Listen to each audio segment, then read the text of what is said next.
Welcome back to Simplify, as in Simplify Your Business. David Wolf with Melanie Rembrandt. Melanie, welcome back. Hi, David. How are you today? Doing well. Everything's good. Glad you could be with us and glad everyone could be with us to help get it right on the simplification world.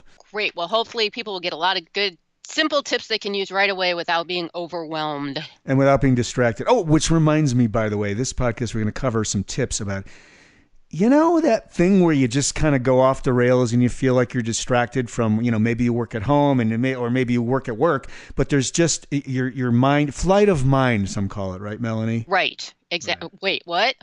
Fly. Yeah, right. Where are you? Oh, excuse me. The dog's barking and there's somebody, the FedEx guy's at the door. Sorry. No, but yeah, I mean, this is look, I work on this a lot. I'm a meditator, and I've become really, really conscious of, or I think I've become much more conscious of my capacity to be distracted. And it's in and out depending on the caffeine that offsets my meditation every morning. But I don't know. How about for you, Melanie? Have you gotten better at this over the years? Yes, I have to, because I have so many things going on at once. I have to stay focused. Otherwise, nothing gets done the right way. Yeah. You know, you want to do 100% of each activity you're doing, but if you're distracted and really multitasking, it's impossible. Well, yeah, and I think, I don't know, we have a few tips here for you folks, so we'll dive right into them, but I think multitasking is a part of the equation here. Let's talk about that if we have time. All right, anyway, so set a time and review emails and texts every day. You don't have to stop what you're doing to check and provide a response right away. And by the way, folks, just before we started rolling on this podcast, I did exactly this thing that Melanie's telling us we shouldn't do,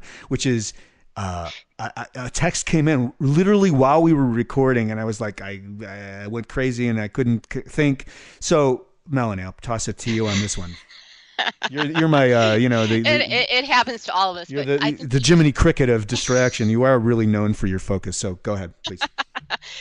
Well, basically, you need to set a time to do what you need to do. You can't have emails and texts coming in. So just, if you're going to focus on a project, just don't answer any emails or texts during that time. I mean, the world is not going to end within the hour or whatever time you set aside. I know I have a lot of friends who just check their emails at one time a day. I couldn't possibly do that, but wow. Yeah, I don't know. I don't think I could take it to that level of discipline or extreme or whatever you want to call it, because, there's someone who wrote a book. I can't remember the name of the book, but she called the mobile devices our ray of hope. Okay. I love that. She was talking about how the mobile devices have changed the way we think and our behavior in business and just in life too. It wasn't just a business book. I think the book is called Alone Together, and forgive me, I don't have the author in front of me, but it talks about this idea that it actually has trained us to hope. We were, the reason we want to check our emails is because we're wanted, we're loved, we're needed, we've got a new job, a new gig coming, the pipeline just got bigger, the funnel got fuller, whatever that is, right? Correct. And obviously it's so addictive, having your phone right there and responding. But if you really want to get something done and not be distracted, you really need to put your phone aside and also, not respond to emails and texts and all that in order to get done what you need to get done. Is some of this generational too? Sorry, I had to go. Oh, there. yes. I mean, it just depends how you grew up and, also how you've learned in the past to focus and get things done. But, really, you're not going to do something the best you possibly can unless you're focusing on it. If you're doing several different things, your focus is split between all of those things. So, yeah.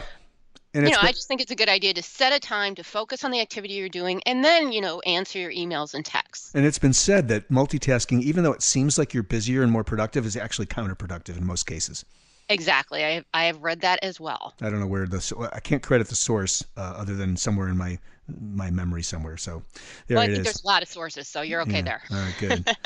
No attribution. So number 2, figure out where you work best and work in that environment. Seems fairly straightforward. Right. I mean, I know a lot of people who love to work in a noisy coffee shop. Yeah, right. Like parallel play. They just like the noise. Yeah. Exactly. And, I like it quiet. So, make sure you're in the environment where you can get things done. It seems pretty simple and obvious, but a lot of people don't think about that. Right. Just make sure you're where you function at your highest and best at all times. So that's number 2. And of course, a lot of this, when we talk about the world of distraction, and all 3 of these tips for this show have to do with time management in a way, don't they? Oh, yes. And that can be very difficult for some people. I mean, and it's important to think about when you work best. You're either a morning person or you work well late at night.